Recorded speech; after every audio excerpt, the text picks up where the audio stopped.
Latar belakang diberlakukannya demokrasi terpimpin. Pada tahun 1959 sampai 1965 adalah masa ketika sistem demokrasi terpimpin sempat berjalan di Indonesia. Latar belakang diberlakukannya sistem demokrasi terpimpin ini pada saat Presiden Soekarno mencetuskan sistem demokrasi terpimpin dengan alasan sebagai berikut. Yang pertama, dari segi keamanan nasional. Banyaknya gerakan separatis pada masa demokrasi liberal menyebabkan ketidakstabilan negara. Yang kedua, dari segi perekonomian. Sering terjadinya pergantian kabinet pada masa demokrasi liberal menyebabkan program-program yang dirancang oleh kabinet tidak dapat dijalankan secara utuh, sehingga pembangunan ekonomi tersendat.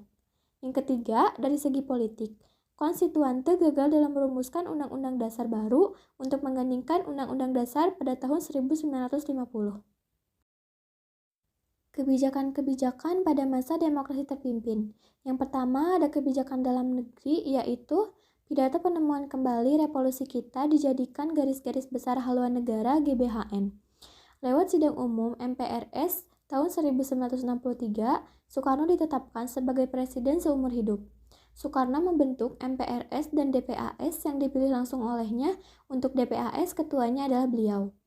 Presiden membentuk DPR-GR pada tanggal 25 Juni tahun 1960, setelah DPR sebelumnya menolak RAPBN. Partai Masyumi dan PSI dibubarkan karena pemimpinnya terlibat dalam pemberontakan PRRI atau Permesta. Dibentuk Front Nasional sebagai satu-satunya organisasi yang memperjuangkan cita-cita proklamasi dan UUD tahun 1945. Lembaga tinggi negara, MPRS, DPR-GR, DPA, Devernas, dan Pro Nasional diintegrasikan dan disebut regrouping kabinet. Presiden mengambil alih pimpinan tertinggi militer dan membentuk Komando Operasi Tertinggi KOTI, menerapkan paham Nasakom, nasionalisme, agama, dan komunis dalam lembaga negara. Yang kedua, kebijakan luar negeri, yaitu muncul istilah yang pertama Old Devo, Old Established Forecast, negara-negara kapitalis yang cenderung kolonialis. Yang kedua, NEVO, New Emerging Forecast, negara-negara anti-kolonialis dan anti-imperialisme. Dan dijalaninya yang pertama, politik mercusuar, pengadaan proyek-proyek besar untuk mengangkat Indonesia menjadi negara yang terkemuka. Yang kedua, politik poros.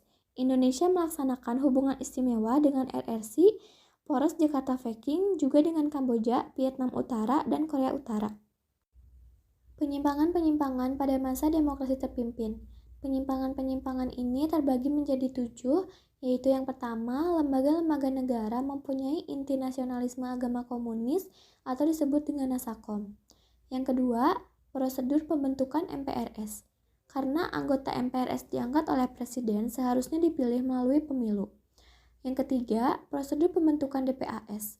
Karena lembaga ini anggotanya ditunjuk oleh presiden dan diketuai oleh presiden, padahal tugas DPAS adalah memberi jawaban atas pertanyaan presiden dan memberi usulan kepada pemerintah.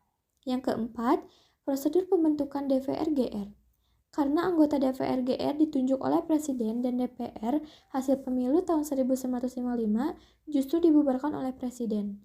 Yang kelima, penetapan Manifesto Politik Republik Indonesia sebagai GBHN. Yang keenam, pengangkatan presiden seumur hidup. Dan yang ketujuh, pembentukan MPRS. Presiden Soekarno membentuk sendiri MPRS melalui penetapan Presiden No. 3 tahun 1959. Berakhirnya demokrasi terpimpin.